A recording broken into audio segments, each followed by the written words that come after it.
মালয়েশিয়ার বাজারে রয়েছে প্লাস্টিক সামগ্রীর বিশাল সম্ভাবনা। কুয়ালালামপুরের মিটেক এ অনুষ্ঠিত ৩৭তম আন্তর্জাতিক মেশিনারি ফেয়ারে এমন সম্ভাবনার কথাই উঠে এসেছে। বাংলাদেশের প্লাস্টিক ও প্যাকেজিং শিল্প বিশ্বমানের বলে মনে করছেন বাংলাদেশের উদ্যোক্তারা। কুয়ালালামপুর থেকে জহিরুল ইসলাম হিরণের পাঠানো তথ্য ও ভিডিওচিত্রে ডেস্ক রিপোর্ট। টানা তৃতীয়বারের মতো আন্তর্জাতিক মেশিনারি ফেয়ারে অংশ নিল বাংলাদেশ।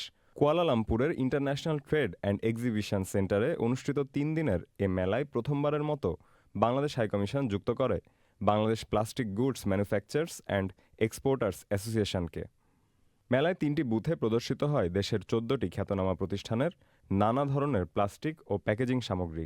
আমরা চেষ্টা করছি যে মালয়েশিয়ার বাজারে আমাদের রপ্তানি বাজারকে একটু বহুমুখীকরণ করতে। তো রপ্তানি পণ্যের মধ্যে আমাদের তৈরি পোশাক সবচেয়ে বেশি আসে, এরপরে আমাদের প্লাস্টিক পণ্যের এখানে মালয়েশিয়ার বাজারে একটি চাহিদা রয়েছে। First of all, I'm very thank you for the Bangladesh people to participate in my.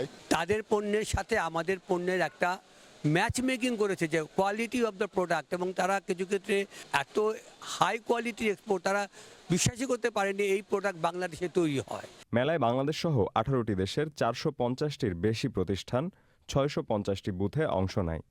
বাংলাদেশের স্টলগুলোতে প্রদর্শিত হয় আন্তর্জাতিক মানসম্পন্ন প্লাস্টিক ও প্যাকেজিং পণ্য। আমরা বাংলাদেশকে রিপ্রেজেন্ট করে চাচ্ছি আমাদের প্রোডাক্টগুলো এই মার্কেটে পেনিট্রেট করাতে, এবং we are getting all support from our high commission in Malaysia. যে বাংলাদেশ যদি আমরা এখানে রেগুলার পার্টিসিপেট করতে পারি, তাহলে আমাদের প্লাস্টিক প্রোডাক্ট আমরা বহির্বিশ্বে একটা ভালো মার্কেট সৃষ্টি করতে পারবো।